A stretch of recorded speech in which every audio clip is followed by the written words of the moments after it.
Hola, vamos a empezar entonces con las regiones más superficiales de la cara. Y vamos a ver cómo es la irrigación y cómo es la inervación. Recordemos que en la cara tenemos un grupo de músculos muy superficiales que se encargan de todo lo que es la expresión facial, son los músculos faciales. Y todos ellos están inervados por el nervio facial. El nervio facial es un par craneal, sale directamente del cráneo y es el par craneal número 7. Entonces ahora vamos a ver al nervio facial para empezar. Como dije anteriormente, es el par craneal número 7. Aparece aquí atrás en el agujero estilomastoideo. Está entre la apófisis mastoides y la apófisis estiloides. Hay un pequeño agujero ahí. Antes de salir, hace un pequeño recorrido por dentro del oído donde da algunas ramas también. Pero vamos a hacer una versión bastante simplificada del nervio facial. Ya solo quiero que tengan en mente que en realidad es bastante más complejo. Pero vamos a ver lo que nos interesa. Sale por el agujero estilomastoideo y da dos ramos dentro de la glándula parótida. Es decir, al salir, casi inmediatamente penetra dentro de la glándula parótida y da un ramo cérvico-facial, es decir, que se va hacia el cuello y la cara, y un ramo temporofacial en azul, es decir, que se va hacia la zona del temporal y hacia la cara. Ojo que es importante este detalle sobre la glándula parótida, porque todas aquellas cirugías o patologías que puedan afectar a la glándula parótida tienen el potencial de alterar al nervio facial. Por lo tanto, alguno de sus síntomas podría ser parálisis de ese lado de la cara.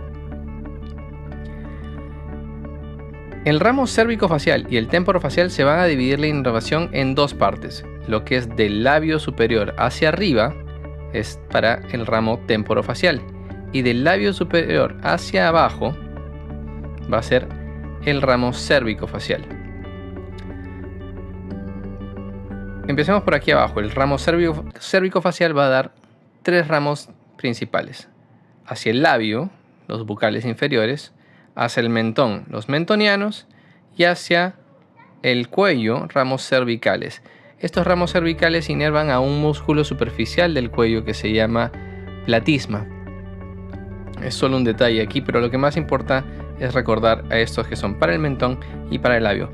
Obviamente también están dando pequeñas ramas hasta antes de llegar para músculos como el buccinador y el risorio.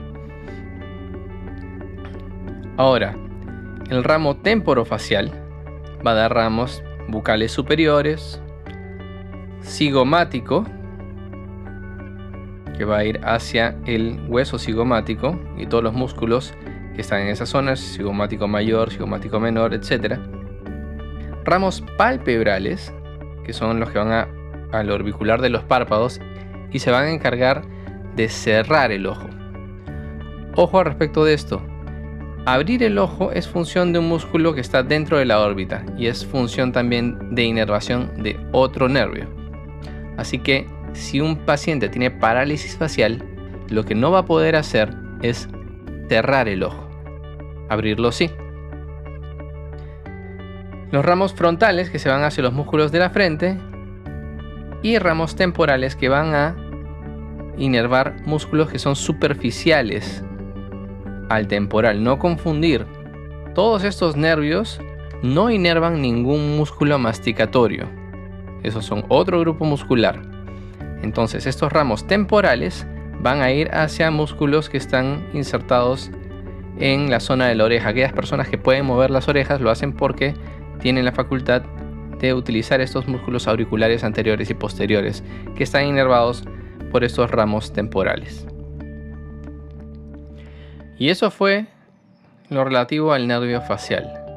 Como les dije, estamos siendo súper resumidos, pero hay que recordar algunas cosas importantes entonces. Su relación con la glándula parótida y su función motora para los músculos de la expresión facial. Un detalle que puede ser también de relevancia es que muchas veces puede ocurrir que al colocar anestesia uno no llegue a ubicar bien la zona donde quiera anestesiar por dentro de la boca y la aguja aparezca por aquí atrás y la anestesia afecte al nervio facial. Esto no es grave, pero se va a manifestar como una parálisis de la mitad de la cara del paciente. Obviamente lo que no va a poder hacer el paciente es cerrar los ojos o el ojo afectado, del lado afectado. Entonces es importante en estos casos cerrar el párpado del paciente y cubrirlo con algo para que se mantenga humectado y no se seque la superficie del globo ocular. Conforme pasa el efecto de la anestesia, pasa entonces también esta parálisis temporal. Pasemos ahora a la irrigación. La arteria principal, de la cual va a venir toda la irrigación para la región maxilofacial, es la arteria carótida externa. Bien, esta rama de aquí parte de una arteria más grande que se llama la arteria carótida primitiva, que se divide en dos, la externa y la interna. La interna no va a dar ninguna rama y se va a ir de frente hacia adentro del cerebro. Bien, y la carótida externa va a dar varias ramas, 7 en total, de las cuales nos interesan solamente 4. Bien, estas son la arteria lingual, la arteria facial, la temporal superficial y la maxilar interna. Las vamos a ver de a pocos. Vamos a empezar hablando de la arteria facial. Como dije, es rama de la arteria carótida externa y aparece en la región por debajo del borde inferior mandibular, justo delante de la inserción del macetero.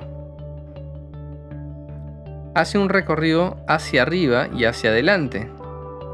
Y en este recorrido va a llegar hasta la comisura del ojo y va a dar algunas ramas. Las ramas más importantes quizá recordar son la maceterina, para el músculo macetero que va a estar justamente en esta zona. Coronarias superiores e inferiores, estas se llaman coronarias pero no son las del corazón. Sin embargo sí forman una corona y son estas dos que van a ir a irrigar los labios. Bien, coronaria superior y coronaria inferior. Una rama para el ala nasal y va a terminar en la arteria angular.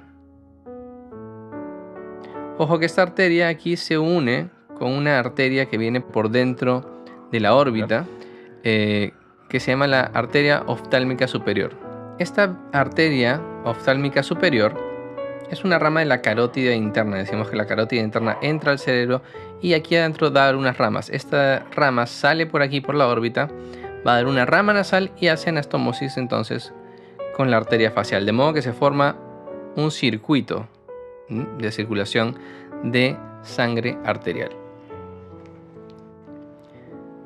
Esa es entonces la arteria facial. Recordemos que esta arteria va a ir a las zonas superficiales de la cara y también va a dar ramas para todo lo que es la musculatura, la piel de las regiones superficiales de la cara y también para el macetero con esa rama maceterina. Veamos ahora las venas, que es el retorno de la sangre venosa. Hay un detalle importante para nosotros sobre las venas de la cabeza y el cuello.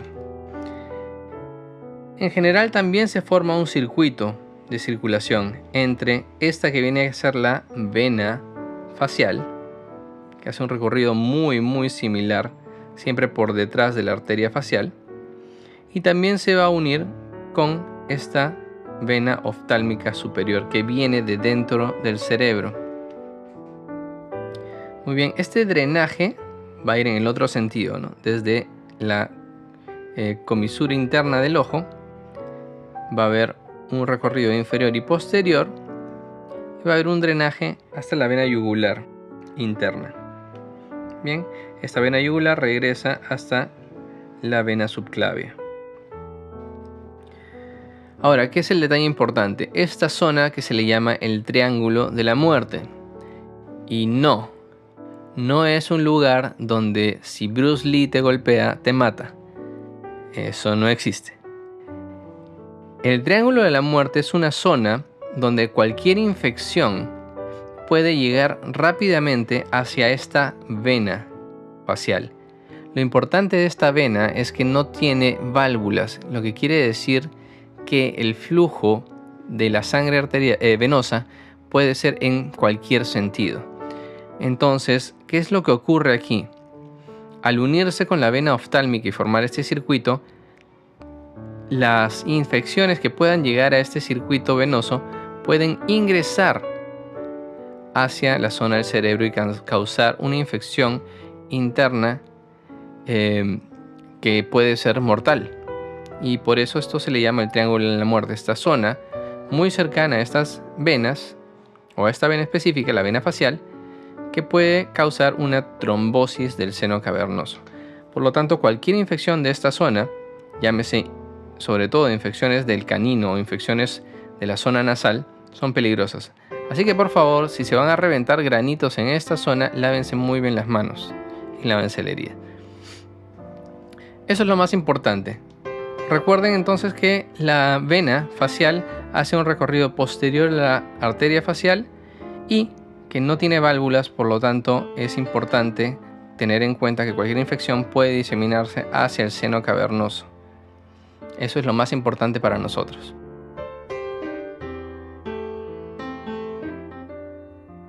Vamos a pasar ahora a hablar de otra rama de la arteria carótida externa. Hace un momento vimos la arteria facial. La siguiente arteria que nos interesa, como dije anteriormente, es la arteria lingual. Esta arteria parte de la carótida externa y se va a dirigir hacia la lengua. Bien, no vamos a entrar en demasiado detalle al respecto, solo que es una rama que sale directamente de la arteria carótida externa. La arteria lingual llega por debajo, por el piso de boca, ingresa por el mismo lugar donde ingresa la glándula submaxilar y va a dar irrigación a todos los músculos de la base de la lengua y el piso de boca. Esta arteria es relativamente grande y pasa relativamente cerca a la superficie del piso de la boca, por lo tanto es importante que evitar lesionar esta arteria en cualquier caso de cirugías que se puedan estar realizando en esta zona. Otras arterias que también le dan irrigación a la lengua van a ser la arteria palatina ascendente y faringe ascendente, que son otras ramas accesorias que también van a salir, en el caso de la faringe ascendente, de la carótida externa. Hablemos ahora de la inervación. La lengua tiene una inervación particular, porque si recuerdan, la lengua tiene varias funciones. Una es movimiento, por lo tanto debe tener una inervación motora. Otra también es sensibilidad. Estamos hablando de temperatura, frío, dolor. Entonces también hay una inervación sensitiva. Y la otra es sensorial, el sentido del gusto, las papilas gustativas. Ellas tienen una inervación también sensorial. Hablando de la inervación motora, tenemos un par craneal que es el hipogloso, que quiere decir por debajo de la lengua, que es el par craneal número 12. Bien, ese par craneal número 12 va a ser el encargado de inervar a los músculos que mueven la lengua. No vamos a entrar en detalles de cuáles son. Hay un músculo de la lengua que va a ser una excepción, que es el músculo palatogloso, que va del paladar hacia la lengua. No aparece en este corte, pero el nervio facial también le va a dar una inervación motora para este músculo específico, el palatogloso. Entonces la inervación motora de la lengua está primordialmente dada por el nervio hipogloso y un ramo del nervio facial para el palatogloso. Recuerden que dijimos que el nervio facial era más complicado. Este es uno de los detalles que tienen, pero no es el único. Hablemos ahora de la inervación sensitiva. ¿Quién le da sensibilidad a la lengua? ¿Y por qué nos interesa? Porque evidentemente cuando hagamos procedimientos en la zona bucal para el lado de la lengua es importante adormecer esa zona. Por lo tanto es importante saber dónde está ese nervio lingual. Bien, el nervio lingual es una rama del nervio trigémino, de la rama número 3, es decir, de la rama mandibular.